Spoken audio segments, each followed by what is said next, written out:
the name of the Father, and of the Son, and of the Holy Spirit. Amen. Today we are going to do the first chapter in the Gospel of Matthew.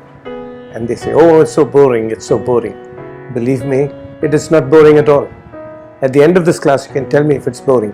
I just want to tell you, we are going to embark on this journey. I call it a magical journey because for me, it has truly been magical. I want to tell you at the outset now is that every week, if say next week I'm going to be doing chapter 2, it would be wonderful if you read chapter 2 and noted down your questions, put them on the comment section of the last video or send it to me by WhatsApp so that I will be able to answer your question when I take upon that topic.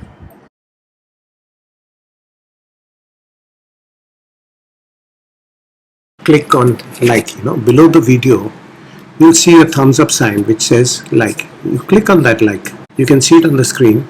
Yeah, that's like. Yeah, just click on it once. Then you click on subscribe. The moment you click on subscribe, you will then see a bell icon.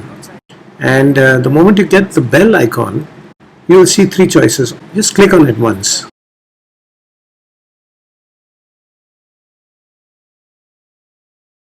Now, Matthew chapter 1 is made up of 2 parts.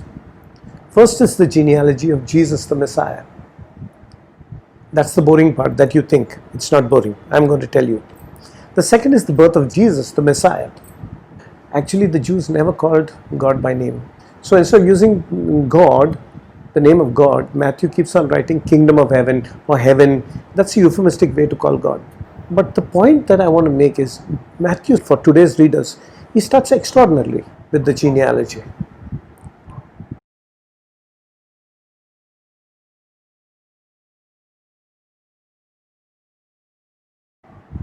Why does he start with the genealogy?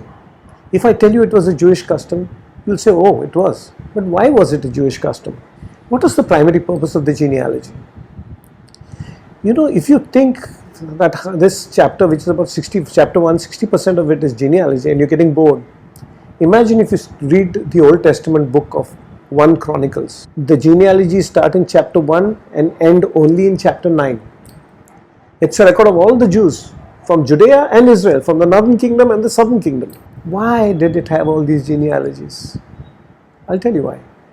See, mostly the post-exile Jews, when I told you already, when the temple was destroyed, the first temple, when the Babylonians under Nebuchadnezzar came, destroyed Jerusalem, destroyed the temple, burnt it to cinders, and took all the Jews to Babylon. Yeah, in 586 AD. They took them there and they sent their own people out here so that they could gain control of the land.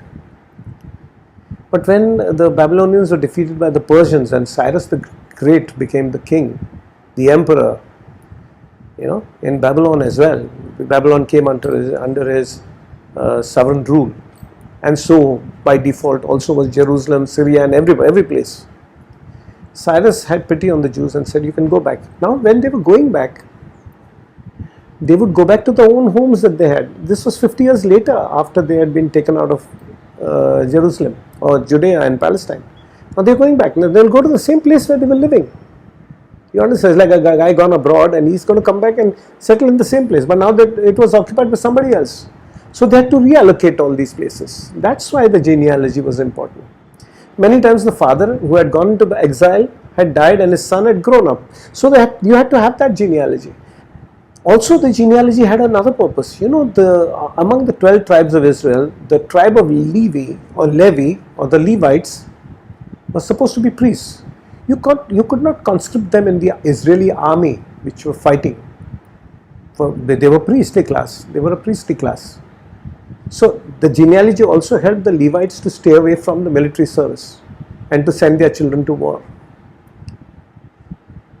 If there was even a slightest mixture in any of those Levites or anybody, he would be excluded altogether from the Jewish race. You can see proof of that. In Ezra chapter 2, it contains the full list, believe me, of the exiles who returned from Babylon. Full list, full. But if you read verse 61, and you can see that on the screen, it's scrolling now. Yeah. Now, the thing is, but in verse 61 and 62, it is written, and from among the priests, the descendants of Hobaiah, Hakaz, and Barzillai, these searched for their family records. They went and started searching for them, but they could not find them, and so they were excluded from the priestly class as unclean, never to be taken back. That's how sacred the genealogy has been for them. And right from the time of the exile to the time of Jesus, genealogies were written. And now Matthew is writing a book on the Messiah. No wonder the genealogy has to come up front. That is why the genealogy has come. Even historian Josephus, Flavius Josephus, on whose, apart from the Bible, we also rely on these historians' books. Flavius Josephus is one of the greatest historians of that time. Vividly, he has captured the entire era of that time. Yeah, even his own autobiography had a genealogy. So all these genealogy records, where they used to keep it? With the Sanhedrin. You remember the 70 guys, like your parish council I told you? They used to keep it. Now you must remember that when Herod the Great became king, by 47 BC he was chosen to govern over Palestine, and by 40 BC he became a king. He was chosen as king by the Romans to collect taxes, of course. He was half Jewish because he was an Edomite. He had come from Edom. I have already told you this. So he hated these records because he couldn't prove the purity of his Jewishness. So what did he do? He burnt all these official records from the Sanhedrin. Burned them to cinders. I want to tell you, this genealogy is written by somebody, who was a student of Jesus. Now you know that the student always talks like his guru, Jesus. So when he made his genealogy, there is a characteristic in this genealogy. You might wonder, if it was the genealogy of Jesus, he should have been a descendant of perfect people, of good people. But time and again I've been saying this, that nobody is perfect in this world. Nobody was perfect in the past. Nobody is perfect in the Bible. Even Jesus' ancestors were not perfect. Yeah? But the genealogy in Matthew represents God's perfect plan. That even if the world was imperfect, there were imperfect ancestors even for Jesus. Matthew also wants to say what Jesus wants to say, that women are equals. Normally in a Jewish genealogy, women were not included. They were second class, third class citizens. They were treated as property. But what does Matthew do? He includes 5 women in the genealogies. Yeah. Then he also includes people who are not perfect at all. He includes Gentiles, foreigners. In a Jewish genealogy, foreigners were definitely not to be included. Matthew is trying to show us that Jesus was fulfilling God's perfect plan of including everybody in this world to be his own children, even though his genealogy starts from Abraham. And there's another thing. Matthew, when he writes about David's son Solomon, he omits the name of his wife, but Bathsheba. Instead of calling her by name, he says she was the wife of Uriah the Hittite. See, Uriah was a Hittite. He was a foreigner. See, Rahab and Ruth were definitely foreigners. They were not Jewish. And Ruth was a Moabite. That means she descended from Moab. And you know who's Moab? You know when Lot escaped from Sodom and his wife turned back and was turned into a pillar of salt. He and his 2 daughters ran and entered a cave. Now the 2 daughters were thinking the whole world has been destroyed.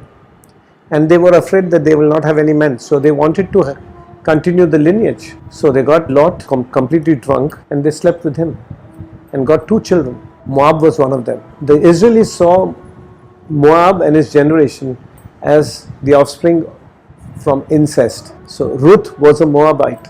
Matthew is trying to prove to us that in Jesus Christ there is neither Greek nor Jew, neither male nor female, that all women are equal. There is neither righteous nor condemned, because nobody is perfect. There is just the love of God. Just the love of God. That's the brilliance of the genealogy. Now just let's read from chapter 1. The genealogy of Jesus the Messiah. an account of the genealogy of Jesus the Messiah, the son of David, the son of Abraham. Abraham was the father of Isaac, Isaac the father of Jacob, and Jacob the father of Judah and his brothers, and Judah the father of Perez and Zerah by Tamar, and Perez the father of Hezron, and Hezron the father of Aram, and Aram the father of Aminadab, and Aminadab the father of Nahshon, and Nahshon the father of Salmon, and Salmon the father of Boaz by Rahab, and Boaz the father of Obed by Ruth, and Obed the father of Jesse, and Jesse the father of David. So far we've already got the name of Tamar, we got the name of Rahab, we got the name of Ruth. Yeah? We go next.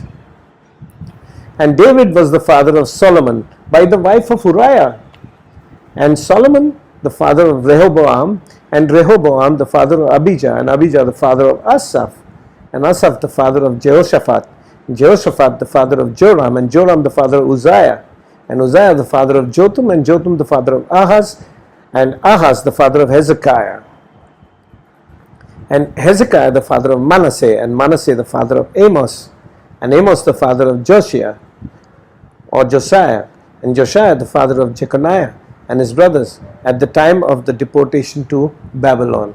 14 generations again from David to the exile. And after coming back from the exile, and after the deportation to Babylon, Jeconiah was the father of Salathiel, and Salathiel the father of Zerubbabel, and Zerubbabel the father of Abiud, and Abiud the father of Eliakim, and Eliakim the father of Azor, and Azor the father of Zadok, and Zadok the father of Akim, and Akim the father of Eliud, and Eliud the father of Eleazar, and Eleazar the father of Mathan, and Mathan the father of Jacob, and Jacob the father of Joseph, the husband of Mary, of whom Jesus was born, who is called the Messiah. So all the generations from Abraham to David are 14 generations, and from David to the deportation to Babylon, 14 generations, and from the deportation to Babylon to the Messiah, 14 generations. We will take verse 18 onwards later, but let's study the genealogy. You know, we note that there are 5 women here. Who are they? Tamar, Rahab, Ruth. Yeah. After Ruth there is Bathsheba, and the last is Mary, the mother of Jesus. And Joseph, the husband of Mary. Joseph is not quoted as the father of Jesus. Joseph, the husband of Mary, of whom Jesus was born, who is called the Messiah. So I hope you kept that in mind. Yeah. So let's see the 5 women in the genealogies. The first woman is Tamar. I will tell you the story of Tamar. It will put you in a dilemma of judgment, but do not judge. Do not judge. Listen to the full story. You can then decide in a calm mind who Tamar was. Was she right or wrong in doing what she did? Yeah? You can read the story of Tamar in the book of Genesis, verse 38. You see, Judah married the daughter of a businessman whose name was Shua. And when he married her, he got 3 sons. The first son was Er, the second son was Onan, and the third was Shelah. Judah found a wife for his eldest son Er. Her name was Tamar. But because Er was a very wicked man, God punished him and took his life away. Now, according to the Jews, if a brother dies and his widow is left, then the second son will have to marry the widow. In Hebrew, the name for brother is Levi, Levir. So it was a levirate marriage. This is what we call a levirate marriage. When a brother dies, he marries the widow. Yeah? And if he dies, then a younger brother will marry the same widow. Yeah? So that is how it was. It is called a levirate marriage. Now when died, his second son Onan, Judah told him, now you go and get married to her and sleep with her and get children. But Onan was thinking, if I get children with Tamar, they will not be my children. They are actually Er's children. So they are not mine. So when he used to sleep with her, he made sure that Tamar would never become pregnant. This was wicked in the sight of the Lord.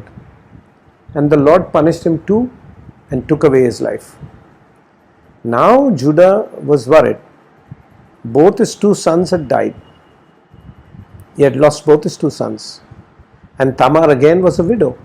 Now he had his youngest son, Shelah, but he was very young, too young to be married. Judah thought, I've got my sons married, both my sons married to Tamar, and she seems to be of ill omen or whatever, and they are dead. I don't want my youngest son to die also. So he walked up to Tamar and he said, why don't you go to your parents' place and stay there till my youngest son Shelah becomes old enough to marry? You stay in your father's house, in your father's village. And he sent her away. Years passed. Shelah was now grown up. And Judah was not calling back Tamar. Tamar was getting restless because she was a widow and she didn't want to live like a widow. She had no business to remain a widow when there was Shelah in line. And Shelah was now grown up. She realized that Judah was playing a trick on her.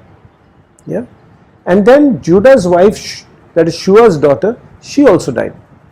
When she died, soon after she died, he had a lot of sheep, he was a pastoral guy. So he had a lot of sheep, so they had to be sheared.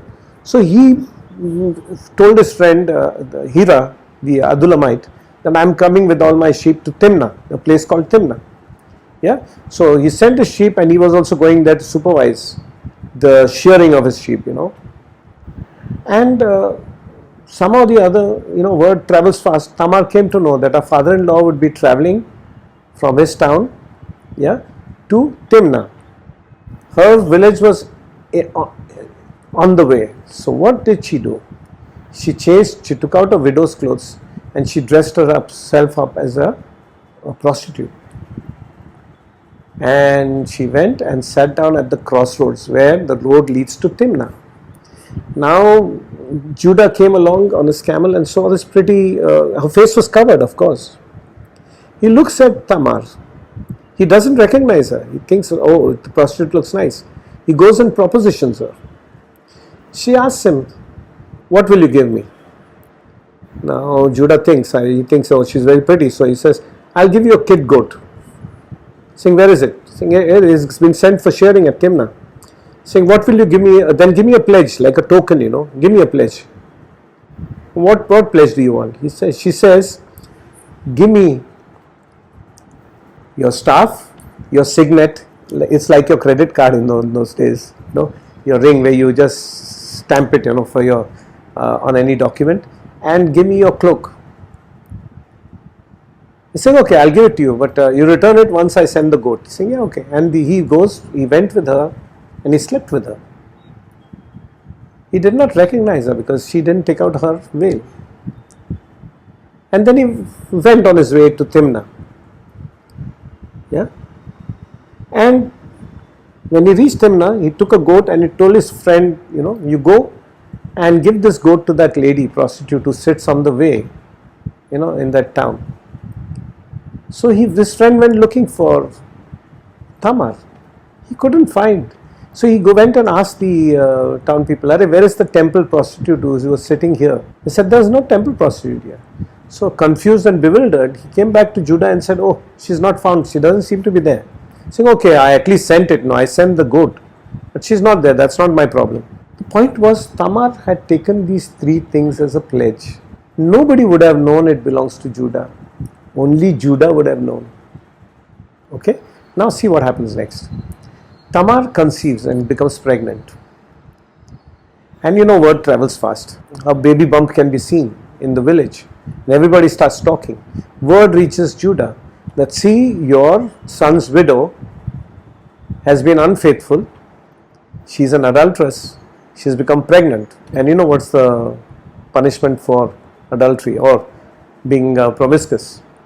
She'd be stoned to death. So he orders her, bring her here and stone her to death, kill her.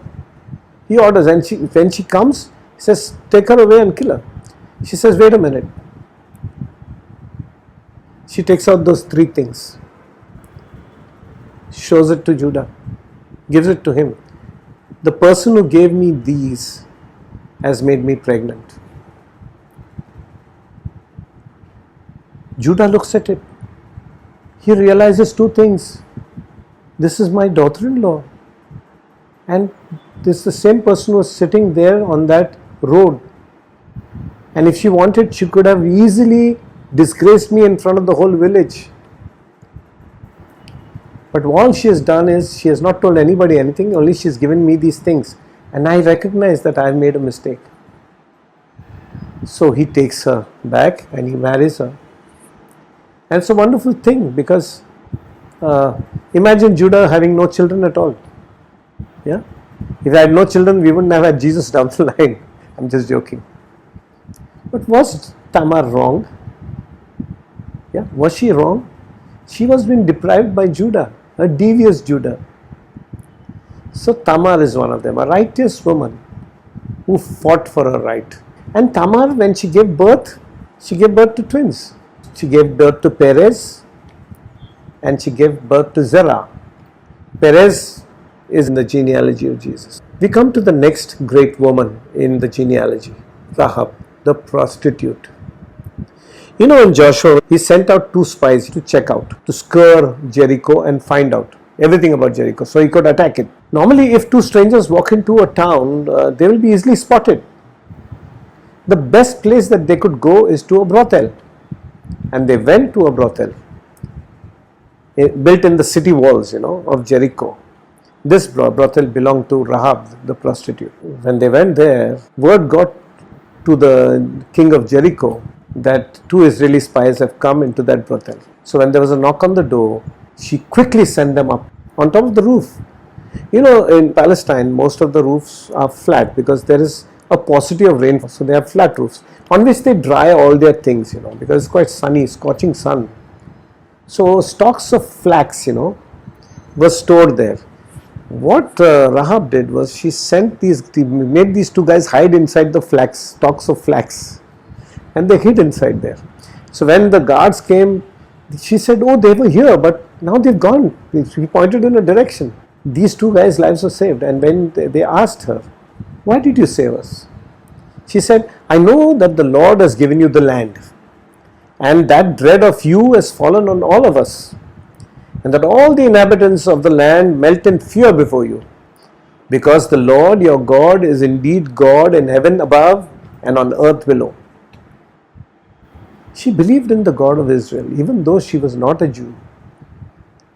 Yeah?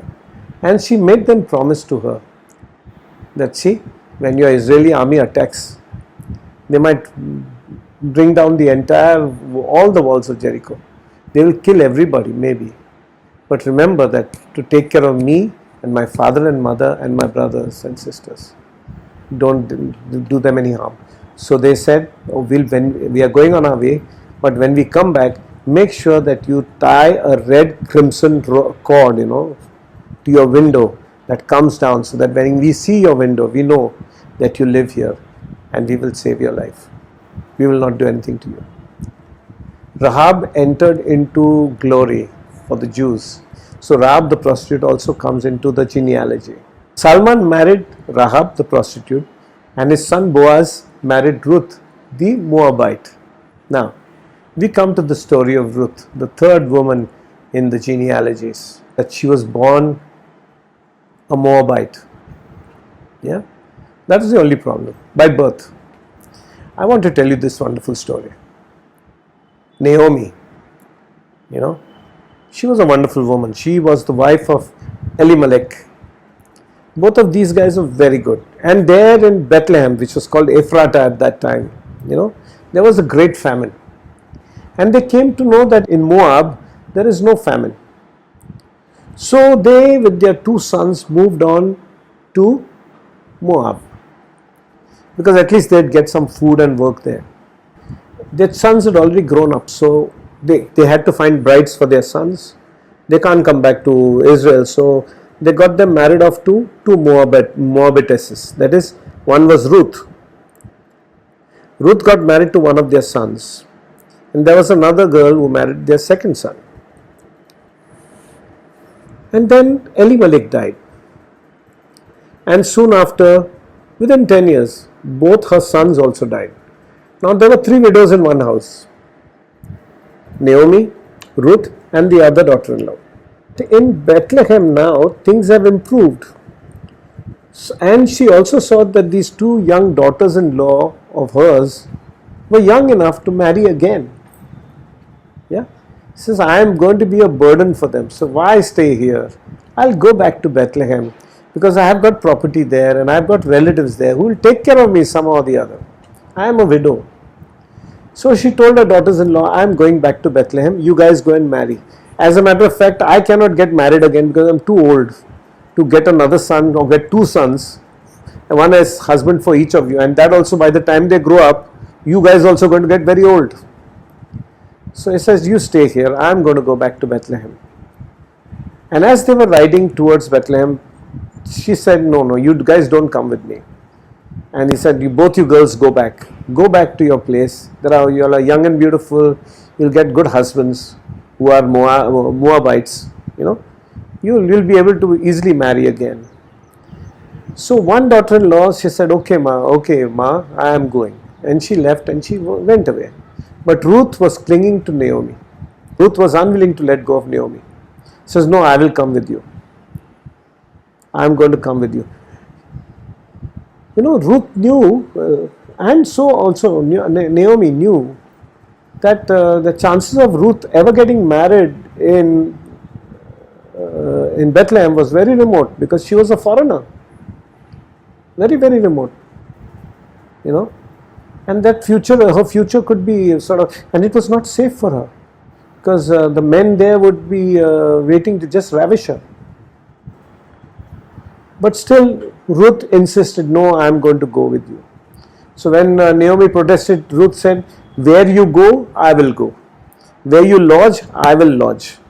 Your people shall be my people and your God, my God. Where you die, I will die. And there will I be buried. May the Lord do thus and so to me, and more as well, if even death parts me from you. Naomi was moved, so she relented and took Ruth along with her to Bethlehem. The moment she reached Bethlehem, everybody in the village was happy to see her. But they were surprised to see this foreign daughter-in-law. But Ruth was so nice as a person and very beautiful.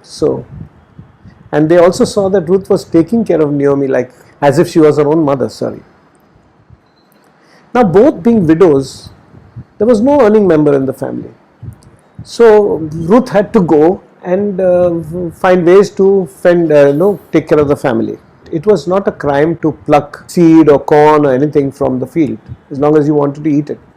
And also it was not a crime to pick up, any sheaves of harvest that had fallen on the floor.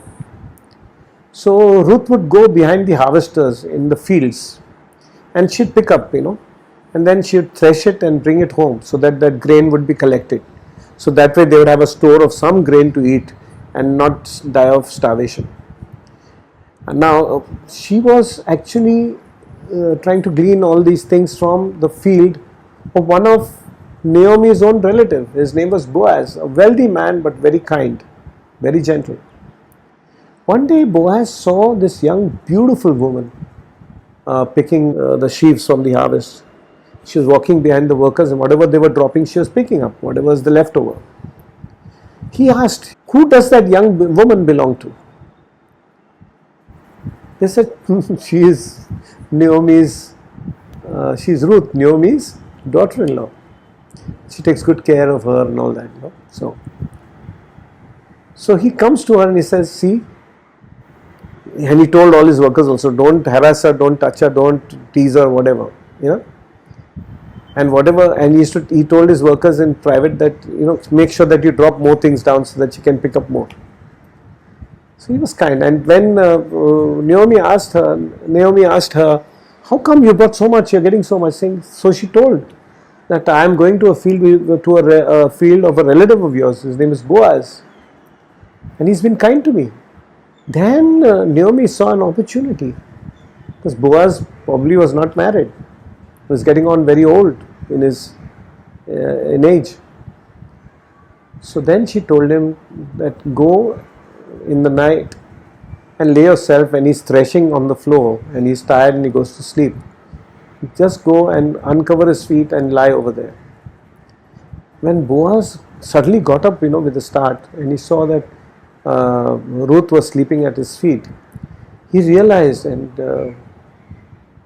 he said that he considered himself very lucky that this woman, being so young, she could have got a young man from anywhere in Bethlehem, but she chose him because the mother-in-law told her so.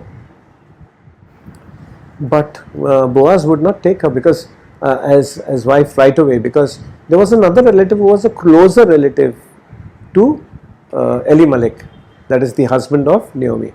He would have the first right over the land and over the daughter-in-law.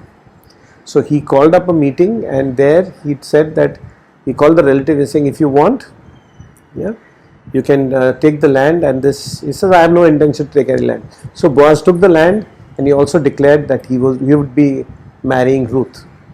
He and Ruth married. She conceived by the grace of God. Boaz loved her very much because Boaz also didn't think he deserved such a young and pretty wife, and they got a son. They named him Obed. Obed was the father of Jesse, and Jesse is the father of David, King David. So I've told you another story.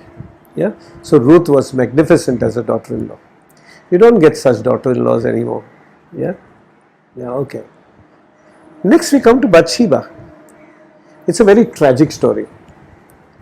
Bathsheba, during the time of King David. It occurs in 2 Samuel verses 11 and 12. Bathsheba was very pretty and a smart lady. And she was married to Uriah, who was a Hittite. And Uriah was in the army of King David. And he had gone with Joab to fight the war. Now what happened was Bathsheba was having a bath. Now remember, David's palace was much bigger and taller compared to the other houses. Now when Bathsheba was having a bath, King David saw her having bath. His mind was he went into temptation mode. And he summoned her up. He summoned her up and he sort of, lay with her.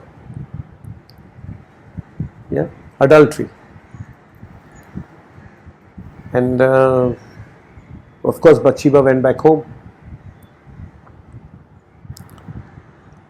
After a few days, Bathsheba said, now Uriah is not at home. Bathsheba tells David that she is pregnant with his son. Now Uriah has been away for a long time. So what David does, he calls Uriah back. He tells Joab, send back Uriah. I want to meet him.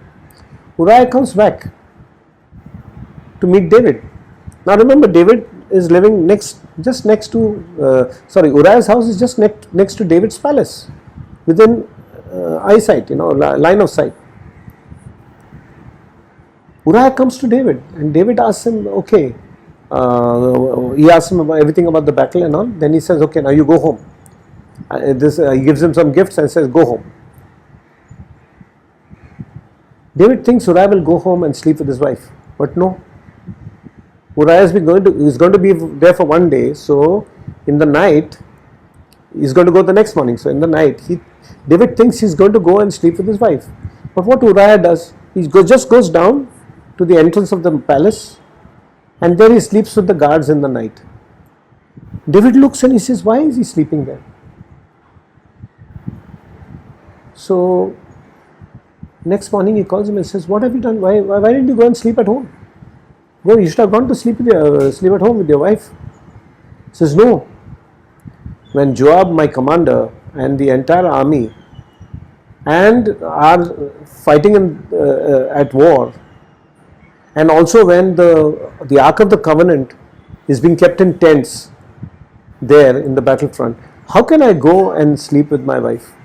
How can I go home when my other fellow soldiers are out there in the front?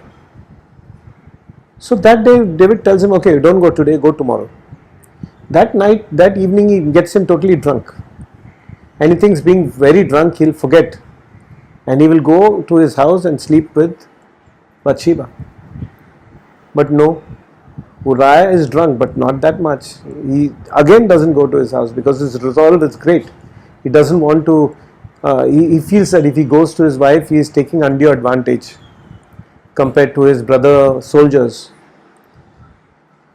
He sleeps down there with the palace guards again, and David is confounded. Then Uriah goes back to the battlefield. David sends word. David is now worried because if Uriah finds out that Bathsheba is pregnant without him, that is without Uriah's consummation, the truth might come out. So what he does is he tells Joab, his commander, says, Uriah is coming.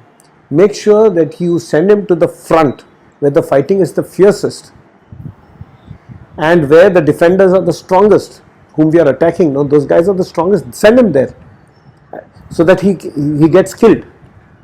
And Joab, being a very faithful commander to David, he does exactly that. And Uriah is killed in battle. Yeah, he's killed in battle. And Joab sends the message back in a very veiled way. You have to read it, yeah, in 2 Samuel verse 11 and 12. Then what happens? When Uriah is dead, Bathsheba mourns. After the mourning is over, David marries Bathsheba. Now she's pregnant, remember. Now what happens? God is very angry with all this because God has chosen David to be king. God sends his prophet Nathan to David. And Nathan comes and tells him, he tells him a story. There was a certain rich man in a village, very rich. He had a lot of sheep and a lot of goats and a lot of kid goats and all that.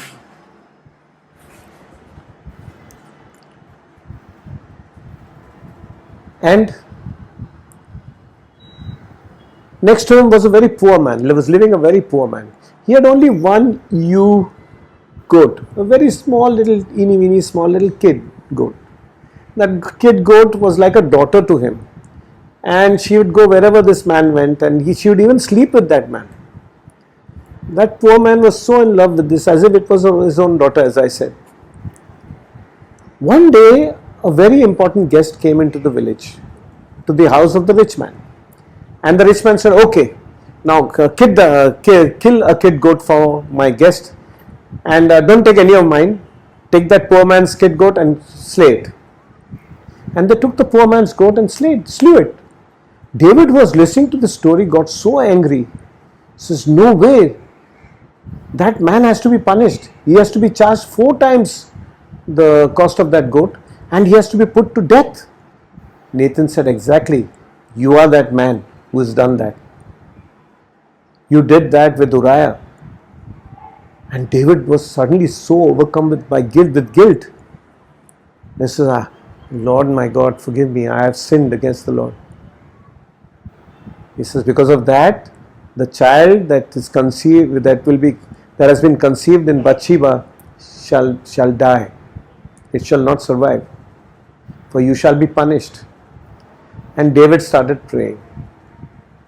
He prayed and prayed, and when by the time the child was born, and of course the child died. David was fasting and all that. The moment the child died, David got up from his fasting and hunger, whatever he was doing, and started moving around. Then when people asked him why, when your child was alive and not dead, you were fasting, and now it's dead, we thought you'll be very, very aggrieved. Saying, no, now that he's dead, I can't bring him back. So then again, Bathsheba was pregnant again, and this time she bore a son, and that son's name was Solomon. That's how Solomon appears in the genealogy.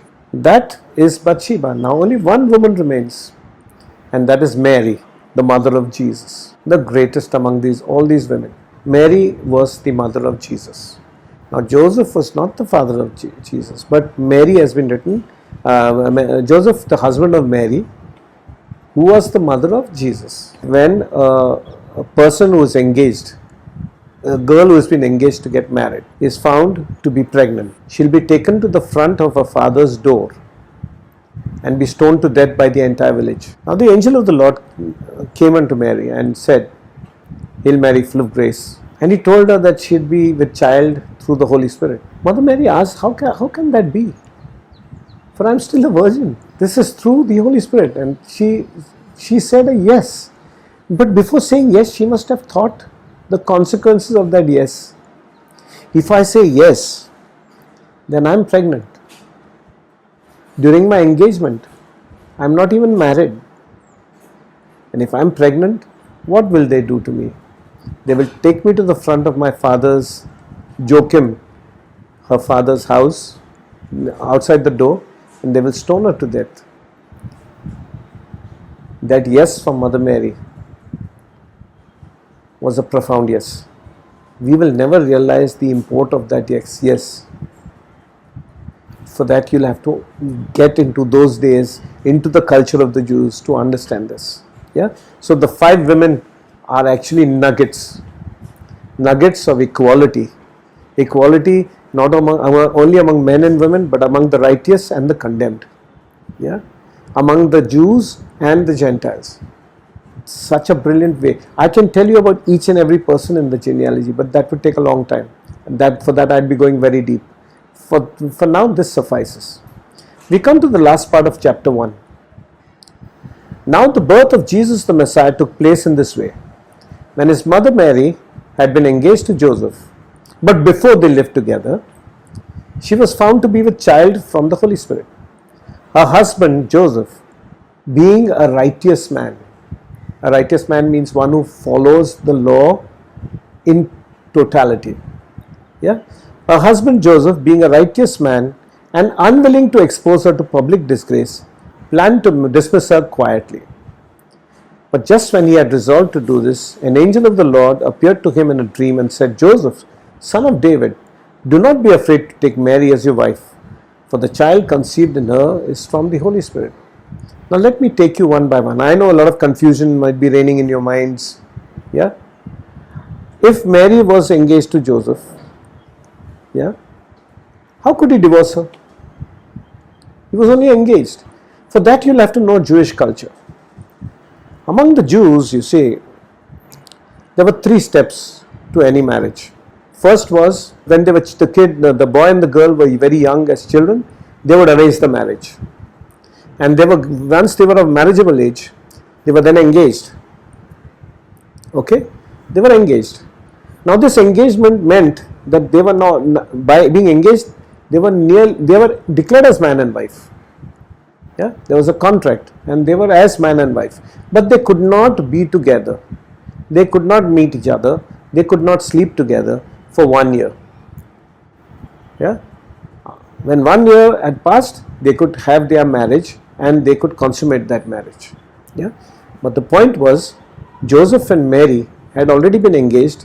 There was a contract of engagement that is like as good as being married. And so when Joseph came to know that she is with child, he being a righteous man, because he was a Jew and he followed all the laws. And what is the law?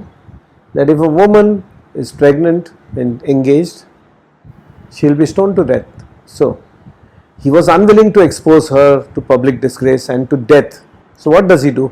He was planning to dismiss her quietly. You know, that letter of certificate of divorce, I hereby divorce so and so, and she is free to marry anyone else she wants to.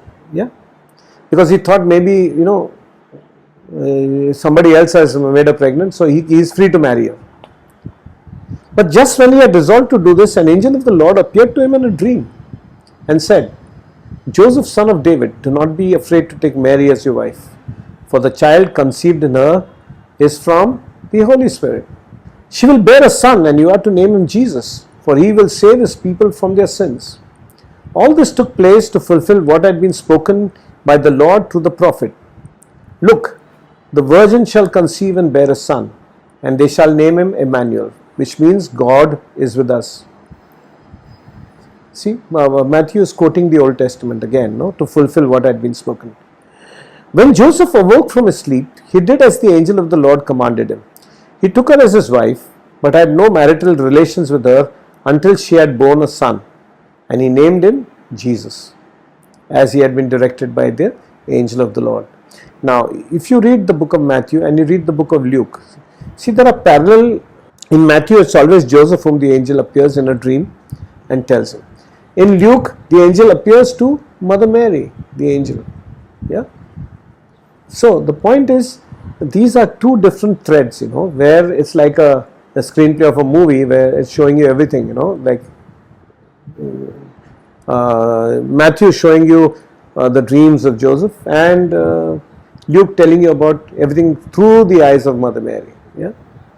So, you see, if you didn't know this, I was asked this question years ago. I remember somebody asked me, if they were not married, how can they get divorced? They were only engaged. That is the reason we need to know the culture of the Jews at the time, 2000 years ago. Yeah. So, folks, that's all for today. And next week we'll be doing chapter 2. And don't forget to subscribe, like, and share this video. Yeah. God bless. Praise God.